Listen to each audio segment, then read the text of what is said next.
ಎಲ್ಲರಿಗೂ ನಮಸ್ಕಾರ ವೀಕ್ಷಕರೇ, ಇವತ್ತಿನ ಮಹತ್ವದ ಅಪ್ಡೇಟ್ಸ್ ಗಳಿಗೆ ಸ್ವಾಗತ. ಅನ್ನಭಾಗ್ಯ ಯೋಜನೆಯ ಫಲಾನುಭವಿಗಳಿಗೆ ಭರ್ಜರಿ ಗುಡ್ ನ್ಯೂಸ್ ಸಿಕ್ಕಿದೆ. ಹೌದು ವೀಕ್ಷಕರೇ, ಬಿಪಿಎಲ್ ರೇಷನ್ ಕಾರ್ಡ್ ಹೊಂದಿದ್ದರೆ, ಎಪಿಎಲ್ ಕಾರ್ಡ್ ಹೊಂದಿದ್ದರೆ, ಅಂತ್ಯೋದಯ ಕಾರ್ಡ್ ಹೊಂದಿದ್ದರೆ ನಿಮಗೆ ಇಲ್ಲಿದೆ ಗುಡ್ ನ್ಯೂಸ್. ಇದೆ ಅಷ್ಟೇ ಅಲ್ಲ, ಗೃಹ ಲಕ್ಷ್ಮಿ ಯೋಜನೆಯ ಅಡಿಯಲ್ಲಿ ಹೊಸ ಕಂತಿನ ಹಣ ವರ್ಗಾವಣೆ ಆರಂಭವಾಗಿದೆ. ಯಾವೆಲ್ಲ ಜಿಲ್ಲೆಗಳಿಗೆ ಹಣ ವರ್ಗಾವಣೆಯಾಗುತ್ತದೆ ಮತ್ತು ಎಷ್ಟು ಹಣ ವರ್ಗಾವಣೆಯಾಗಲಿದೆ ಎಂಬ ಸಂಪೂರ್ಣವಾದ ಮಾಹಿತಿ. ರೈತರ ಕೃಷಿ ಸಾಲ ಮನ್ನಾ ಬಗ್ಗೆ ಒಂದು ಮಹತ್ವದ ಮಾಹಿತಿ ಹೊರಬಿದ್ದಿದೆ. ಇದೆ ಅಷ್ಟೇ ಅಲ್ಲ, ಇಂದಿನ ಚಿನ್ನ ಮತ್ತು ಬೆಳ್ಳಿ ಖರೀದಿದಾರರಿಗೆ ಮಹತ್ವದ ಮಾಹಿತಿ ಬಂದಿದೆ. ತಪ್ಪದೆ ಮಾಹಿತಿನ ಕಂಪ್ಲೀಟ್ ಆಗಿ ಪೂರ್ತಿಯಾಗಿ ನೋಡಿ. ಈ ಒಂದು ಮಾಹಿತಿ ಇಷ್ಟವಾದಲ್ಲಿ ಲೈಕ್ ಮತ್ತು ಶೇರ್ ಮಾಡುವುದನ್ನು ಕೂಡ ಮರೆಯಬೇಡಿ. ಹಾಗಾದ್ರೆ ಬನ್ನಿ ವೀಕ್ಷಕರೇ, ಮೊದಲನೆಯ ಒಂದು ಟಾಪ್ ಬ್ರೇಕಿಂಗ್ ಸುದ್ದಿ ಏನೆಂದು ನೋಡೋಣ. ರಾಜ್ಯ ಸರ್ಕಾರದ ಮಹತ್ವಾಕಾಂಕ್ಷಿ ಇಂದಿರಾ ಆಹಾರ ಕಿಟ್ ಯೋಜನೆಗೆ ಸಂಬಂಧಿಸಿದ ಕರೆ ತಂದಿದ್ದ ಮರು ಟೆಂಡರ್ ನಲ್ಲಿ 16 ಟ್ರೇಡಿಂಗ್ ಕಂಪನಿಗಳು ಅರ್ಹಗೊಂಡಿದ್ದು, ಶೀಘ್ರ ಹಣಕಾಸು ಬೀಟ್ ಕರೆಯಲು ಆಹಾರ ಮತ್ತು ನಾಗರಿಕ ಪೂರೈಕೆ ಮತ್ತು ಗ್ರಾಹಕರ ವ್ಯವಹಾರಗಳ ಇಲಾಖೆ ನಿರ್ಧರಿಸಿದೆ. ಹೌದು ವೀಕ್ಷಕರೇ, ಮುಂದಿನ 3 ತಿಂಗಳಲ್ಲಿ ಯೋಜನೆ ಜಾರಿಯಾಗಿ ಬಡವರಿಗೆ ಇಂದಿರಾ ಕಿಟ್ ಸೌಲಭ್ಯ ಸಿಗಲಿದೆ. ಯೋಜನೆಗೆ ಅಗತ್ಯವಿರುವ ತೊಗರಿಬೇಳೆ ಮತ್ತಿತರೆ ಆಹಾರ ಧಾನ್ಯಗಳನ್ನು ಪೂರೈಸಲು ಮರು ಟೆಂಡರ್ ಕರೆಯಲಾಗಿತ್ತು. ಅದರಲ್ಲಿ 21 ಟ್ರೆಂಡಿಂಗ್ ಕಂಪನಿಗಳು ಭಾಗವಹಿಸಿದ್ದವು. ಆ ಪೈಕಿ 4 ಅನರ್ಹಗೊಂಡು 17 ಕಂಪನಿ ಅರ್ಹವಾಗಿದ್ದವು. ಇದರಲ್ಲಿ 16 ಕಂಪನಿ ಫೈನಲ್ ಸೆಲೆಕ್ಷನ್ ಈಗಾಗೊಂಡಿದೆ, ಮುಗಂಡ ಪಾವತಿಸಿವೆ. ಹಾಗಾಗಿ ಅವು ಮಾತ್ರ ಆರ್ಥಿಕ ಬಿಡ್ ನಲ್ಲಿ ಭಾಗವಹಿಸಲು ಅರ್ಹರಾಗಿವೆ. ಇದರಲ್ಲಿ ಹೊರ ರಾಜ್ಯದ ಕಂಪನಿಗಳೇ ಹೆಚ್ಚಿವೆ. ಹೌದು ವೀಕ್ಷಕರೇ, ಇದರ ಬೆನ್ನಲ್ಲೇ ಇಲಾಖೆ ಆಯುಕ್ತರು ಹಣಕಾಸು ಬಿಡ್ಗೆ ಅನುಮತಿ ಕೋರಿ ತಿಂಗಳ ಹಿಂದೆ ಸರ್ಕಾರಕ್ಕೆ ಪ್ರಸ್ತಾಪನೆ ಸಲ್ಲಿಸಿದ್ದು, ಅದಕ್ಕೆ ಅನುಮೋದನೆ ದೊರೆತಂತೆ ಹಣಕಾಸು ಬಿಡ್ಡಿಂಗ್ ನಡೆಯಲಿದೆ. ಈಗ ಎಲ್ಲ ಬಿಪಿಎಲ್ ಮತ್ತು ಅಂತ್ಯೋದಯ ಕಾರ್ಡ್ದಾರರಿಗೆ 3 ತಿಂಗಳಲ್ಲೇ ಸಿಗಲಿದೆ ಅನ್ನಭಾಗ್ಯ ಯೋಜನೆಯ ಅಡಿಯಲ್ಲಿ ಇಂದಿರಾ ಕಿಟ್ ಯೋಜನೆಯ ಲಾಭ.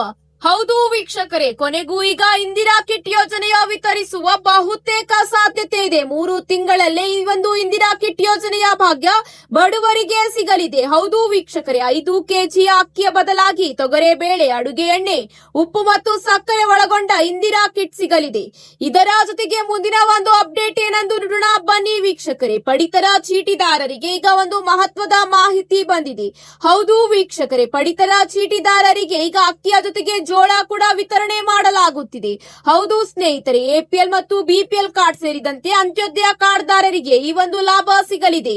ಹೌದು ವೀಕ್ಷಕರೇ, ಈಗಾಗಲೇ ಈ ಕುರಿತು ಮಹತ್ವದ ಮಾಹಿತಿ ಬಂದಿದ್ದು, ಕೆಲವು ಜಿಲ್ಲೆಗಳಿಗೆ ಅಕ್ಕಿಯ ಜೊತೆ ಜೋಳ ಕೂಡ ಸಿಗಲಿದೆ. ಹೌದು, ಕೇಂದ್ರ ಸರ್ಕಾರದ ಆದ್ಯತಾ ಪಡಿತರ ಚೀಟಿದಾರರಿಗೆ ಪ್ರತಿ ಸದಸ್ಯರಿಗೆ 7 ಕೆಜಿ ಅಕ್ಕಿ ಮತ್ತು 3 ಕೆಜಿ ಜೋಳರಂತೆ ಆಹಾರ ಧಾನ್ಯ ನೀಡಲಾಗುವುದು. ರಾಜ್ಯ ಸರ್ಕಾರದ ಪ್ರತಿ ಸದಸ್ಯರಿಗೆ 10 ಕೆಜಿ ಅಕ್ಕಿ ಆಹಾರ ಧಾನ್ಯ ನೀಡಲು ನಿರ್ಧರಿಸಲಾಗಿದೆ. ಇದೇ ರೀತಿ ಅಂತ್ಯೋದಯ ಕಾರ್ಡ್ದಾರರಿಗೆ 1 ರಿಂದ ಈಗ 4 ಸದಸ್ಯರಿದ್ದರೆ ಅವರಿಗೆ 19 ಕೆಜಿ ಅಕ್ಕಿ ಮತ್ತು 21 ಕೆಜಿ ಜೋಳ ಸೇರಿಸಿ ಒಟ್ಟು 40 ಕೆಜಿ ಆಹಾರ ಧಾನ್ಯ ನೀಡಲಾಗುವುದು ಎಂದು ಮಾಹಿತಿ ತಿಳಿದು ಬಂದಿದೆ. ಇದರ ಜೊತೆಗೆ ಮತ್ತೊಂದು ಅಪ್ಡೇಟ್ ಏನೆಂದು ನೋಡೋಣ ಬನ್ನಿ ವೀಕ್ಷಕರೇ. ಗೃಹ ಲಕ್ಷ್ಮಿ ಯೋಜನೆಯ ಅಡಿಯಲ್ಲಿ ಈಗ ಒಂದು ಮಹತ್ವದ ಮಾಹಿತಿ ಬಂದಿದೆ. ಹೌದು, ರಾಜ್ಯದಲ್ಲಿ ಮಹಿಳೆಯರ ಆರ್ಥಿಕ ಸಬಲೀಕರಣದ ಉದ್ದೇಶದಿಂದ ಎಪಿಎಲ್, ಬಿಪಿಎಲ್ ಮತ್ತು ಅಂತ್ಯೋದಯ ಕಾರ್ಡ್ ಹೊಂದಿರುವ ಕುಟುಂಬದ ಯಜಮಾನಿ ಮಹಿಳೆಯರಿಗೆ ಪ್ರತಿ ತಿಂಗಳು 2,000 ರೂಪಾಯಿಗಳನ್ನು ನೇರವಾಗಿ ಡಿಬಿಟಿ ಮೂಲಕ ಬ್ಯಾಂಕ್ ಖಾತೆಗೆ ಜಮೆ ಮಾಡಲಾಗುತ್ತಿದೆ. ಯೋಜನೆ ಆರಂಭವಾದಾಗಿಂದ ಇಲ್ಲಿವರೆಗೆ ಒಟ್ಟು 31 ಕಂತುಗಳನ್ನು ಯಶಸ್ವಿಯಾಗಿ ಪಾವತಿಸಲಾಗಿದ್ದು, ಲಕ್ಷಾಂತರ ಮಹಿಳೆಯರಿಗೆ ಅನುಕೂಲವಾಗಿದೆ. ಈ ಒಂದು ಗೃಹ ಲಕ್ಷ್ಮಿ ಯೋಜನೆಯ ಅಡಿಯಲ್ಲಿ ಇಲ್ಲಿವರೆಗೆ ಈಗ ಬರೋಬ್ಬರಿ 31 ಕಂತುಗಳು ಸೇರಿವೆ. ಹೌದು ವೀಕ್ಷಕರೇ, ಆದರೆ ಎಲ್ಲಾ ಜಿಲ್ಲೆಗಳಿಗೆ ಇನ್ನು 31 ಕಂತುಗಳು ಬಿಡುಗಡೆಯಾಗಿಲ್ಲ. ಕೇವಲ ಕೆಲವು ಜಿಲ್ಲೆಗಳಿಗೆ ಮಾತ್ರ 31 ಕಂತು ಬಿಡುಗಡೆಯಾಗಿದೆ. ಕೆಲವು ಜಿಲ್ಲೆಗಳಿಗೆ ಇಲ್ಲಿವರೆಗೆ 29 ಕಂತು ಬಿಡುಗಡೆಯಾಗಿದ್ದರೆ ಇನ್ನು ಕೆಲವು ಜಿಲ್ಲೆಗಳಿಗೆ 30 ಕಂತುಗಳು ಮಾತ್ರ ಬಿಡುಗಡೆಯಾಗಿದೆ. ಈ ಸಂಬಂಧ ಈಗ ಮಹತ್ವದ ಮಾಹಿತಿ ಬಂದಿದ್ದು, ಈಗ ಗೃಹ ಲಕ್ಷ್ಮಿ ಯೋಜನೆಯ ಅಡಿಯಲ್ಲಿ ಹೊಸ ಕಂತಿನ ಹಣವು ಪ್ರತಿ ತಿಂಗಳು 15ನೇ ತಾರೀಕಿನಿಂದ 30ನೇ ತಾರೀಕಿನ ಒಳಗಾಗಿ 2,000 ರೂಪಾಯಿ ಮಹಿಳೆಯರ ಖಾತೆಗೆ ವರ್ಗಾವಣೆಯಾಗುತ್ತದೆ. ಹೌದು ವೀಕ್ಷಕರೇ, ಇಂದಿನಿಂದ ಫಲಾನುಭವಿಗಳ ಬ್ಯಾಂಕ್ ಖಾತೆಗೆ ಹೊಸ ಕಂತಿನ ಹಣ ವರ್ಗಾವಣೆಯಾಗಲಿದೆ. ಕೆಲವು ಜಿಲ್ಲೆಗಳಿಗೆ 30ನೇ ಕಂತಿನ ಹಣ ವರ್ಗಾವಣೆಯಾದರೆ ಇನ್ನು ಕೆಲವು ಜಿಲ್ಲೆಗಳಿಗೆ 32, 31 ಮತ್ತು 29ನೇ ಕಂತಿನ ಹಣ ವರ್ಗಾವಣೆಯಾಗಲಿದೆ. ನಿಮ್ಮ ಖಾತೆಗಳಿಗೆ ಎಷ್ಟು ಕಂತು ವರ್ಗಾವಣೆಯಾಗಿದೆ ಎಂಬ ಮಾಹಿತಿಯನ್ನು ಕಮೆಂಟ್ ಮೂಲಕ ತಿಳಿಸಿ. ಈಗಾಗಲೇ ರಾಯಚೂರು, ಕೊಪ್ಪಳ, ಧಾರವಾಡ, ಉತ್ತರ ಕನ್ನಡ, ಬೆಂಗಳೂರು ಗ್ರಾಮಾಂತರ ಸೇರಿದಂತೆ 15 ಜಿಲ್ಲೆಗಳಿಗೆ ಹಣ ವರ್ಗಾವಣೆಯಾಗಲಿದೆ. 30ನೇ ತಾರೀಕಿನ ಒಳಗಾಗಿ ಎಲ್ಲ ಗೃಹಿಣಿಯರ ಖಾತೆಗೆ ಹೊಸ ಕಂತಿನ ಹಣ ಬಿಡುಗಡೆಯಾಗಲಿದೆ. ಪೆಂಡಿಂಗ್ ಹಣ ಇದ್ದರೆ ನಿಮ್ಮ ಖಾತೆಗೆ ಬರೋಬ್ಬರಿ 4 ರಿಂದ 8 ಸಾವಿರ ರೂಪಾಯಿವರೆಗೆ ಹಣ ವರ್ಗಾವಣೆಯಾಗಲಿದೆ. ಇದರ ಜೊತೆಗೆ ಈಗ ಮತ್ತೊಂದು ಅಪ್ಡೇಟ್ ಬಂದಿದೆ. ಕೃಷಿ ಸಾಲ ಮನ್ನಾ ಕುರಿತು ಈಗ ಮತ್ತೊಂದು ಹೊಸ ಅಪ್ಡೇಟ್ ಬರುತ್ತಿದೆ. ಹೌದು ವೀಕ್ಷಕರೇ, ಸಕಾಲಕ್ಕೆ ಮಳೆ ಬಾರದೆ ರಾಜ್ಯದ ರೈತರು ಸಂಕಷ್ಟಕ್ಕೆ ಈಗ ಸಿಲುಕಿದ್ದಾರೆ. ಅವರ ನೆರವಿಗೆ ರಾಜ್ಯ ಸರ್ಕಾರ ಧಾವಿಸಬೇಕು. ರೈತರ ಬೆಳೆ ಸಾಲ ಮನ್ನಾ ಮಾಡಬೇಕು. ಇದಕ್ಕಾಗಿ ಅಗತ್ಯವಿದ್ದರೆ ವಿಧಾನಸೌಧದ ಎದುರು ಧರಣಿ ಕೋರುತ್ತೇನೆ ಎಂದು ಬಿಜೆಪಿ ಸಂಸದೀಯ ಮಂಡಳಿಯ ಸದಸ್ಯ ಮಾಜಿ ಮುಖ್ಯಮಂತ್ರಿ ಬಿಎಸ್ವೈ ಯಡಿಯೂರಪ್ಪನವರು ತಿಳಿಸಿದ್ದಾರೆ. ಹೌದು ವೀಕ್ಷಕರೇ, ಈಗಾಗಲೇ ರೈತರು ಬರದಿಂದ ತತ್ತರಿಸಿದ್ದಾರೆ. ಈ ಕಾರಣಕ್ಕೆ ರೈತರಿಗೆ ಹೆಚ್ಚಿನ ಅನುಕೂಲವಾಗಬೇಕು, ರೈತರ ಸಾಲ ಮನ್ನಾ ಮಾಡಬೇಕೆಂಬ ಮಾಹಿತಿ ತಿಳಿಸಿದ್ದಾರೆ. ಇದೇ ಅಷ್ಟೇ ಅಲ್ಲ, ನಿಖಿಲ್ ಕುಮಾರಸ್ವಾಮಿ ಅವರು ಕೂಡ ರೈತರ ಸಾಲ ಮನ್ನಾ ಆಗಬೇಕೆಂಬ ಮಾಹಿತಿಯನ್ನು ರಾಜ್ಯ ಸರ್ಕಾರಕ್ಕೆ ಆಗ್ರಹಿಸಿದ್ದಾರೆ. ಹೌದು ವೀಕ್ಷಕರೇ, ರಾಜ್ಯದಲ್ಲಿ ಮುಂಗಾರು ಮಳೆಯ ತೀವ್ರ ಕೊರತೆಯಿಂದಾಗಿ ರೈತರು ತೀವ್ರ ಸಂಕಷ್ಟಕ್ಕೆ ಸಿಲುಕಿದ್ದು, ಸರ್ಕಾರ ತಕ್ಷಣವೇ ಸರ್ಕಾರಿ ಮತ್ತು ವಾಣಿಜ್ಯ ಬ್ಯಾಂಕುಗಳಲ್ಲಿರುವ ರೈತರ ಎಲ್ಲಾ ಕೃಷಿ ಸಾಲವನ್ನು ಸಂಪೂರ್ಣವಾಗಿ ಮನ್ನಾ ಮಾಡಬೇಕೆಂದು ಈಗ ನಿಖಿಲ್ ಕುಮಾರಸ್ವಾಮಿ ಅವರು ಬಲವಾಗಿ ಆಗ್ರಹಿಸಿದ್ದಾರೆ. ಬರ ಪರಿಸ್ಥಿತಿಯ ಗಂಭೀರತೆಯನ್ನು ಅರಿಯಲು ಈಗಾಗಲೇ ಕೆಲವು ಜಿಲ್ಲೆಯ ಮಾಹಿತಿಗಳನ್ನು ಅವರು ತಿಳಿದುಕೊಂಡು ಈ ಮಾಹಿತಿಯನ್ನು ತಿಳಿಸಿದ್ದಾರೆ. ಹೌದು ವೀಕ್ಷಕರೇ, ಈಗಾಗಲೇ ಹಲವು ಹೊಲಗಳಿಗೂ ಕೂಡ ಅವರು ಭೇಟಿ ನೀಡಿದ್ದಾರೆ. ಇವರಷ್ಟೇ ಅಲ್ಲ, ಬಹುತೇಕ ಶಾಸಕರು ಮತ್ತು ಅಧಿಕಾರಿಗಳು ಸಾಲ ಮನ್ನಾ ಕುರಿತು ಘೋಷಣೆ ಮಾಡುವಂತೆ ಈಗ ಡಿಕೆ ಶಿವಕುಮಾರ್ ಅವರಿಗೆ ಮನವಿ ಮಾಡಿದ್ದಾರೆ ಹಾಗೂ ಆಗ್ರಹಿಸಿದ್ದಾರೆ. ರಾಜ್ಯದಲ್ಲಿ ರೈತರು ಅತಿ ಹೆಚ್ಚು ಸಮಸ್ಯೆಯನ್ನು ಅನುಭವಿಸುತ್ತಿದ್ದಾರೆ. ಅವರಿಗೆ ಯಾವ ಗ್ಯಾರಂಟಿ ಯೋಜನೆಗಳು ಕೂಡ ಜಾರಿ ಬಂದಿಲ್ಲ. ಈ ಒಂದು ಕಾರಣಕ್ಕೆ ರೈತರಿಗೆ ಬೆಳೆ ಪರಿಹಾರ ಕೂಡ ವರ್ಗಾವಣೆ ಮಾಡಬೇಕು. ಇದೇ ಅಷ್ಟೇ ಅಲ್ಲ, ರೈತರ ಕೃಷಿ ಸಾಲವನ್ನು ಸಂಪೂರ್ಣವಾಗಿ ಮನ್ನಾ ಮಾಡಬೇಕೆಂದು ಮುಖ್ಯಮಂತ್ರಿ ಡಿಕೆ ಶಿವಕುಮಾರ್ ಅವರಿಗೆ ಮನವಿ ಮಾಡಿದ್ದಾರೆ.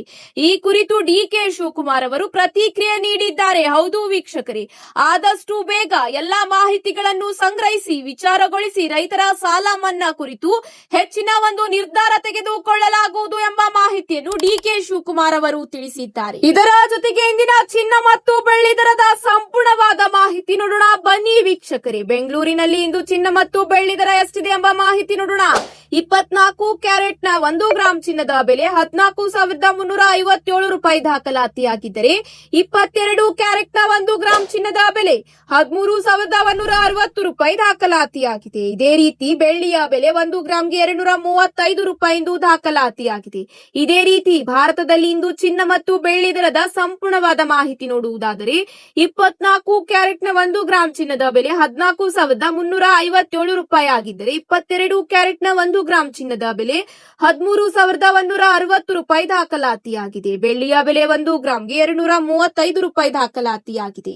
ಇದೇ ರೀತಿ ಇಂದು 10 ಗ್ರಾಂ 22 ಕ್ಯಾರೆಟ್ ಚಿನ್ನದ ಬೆಲೆ 1,30,900 ರೂಪಾಯಿ ದಾಖಲಾತಿಯಾಗಿದ್ದರೆ ಇದೇ ರೀತಿ 24 ಕ್ಯಾರೆಟ್ 10 ಗ್ರಾಂ ಚಿನ್ನದ ಬೆಲೆ 1,42,800 ರೂಪಾಯಿ ಎಂದು ದಾಖಲಾತಿಯಾಗಿದೆ.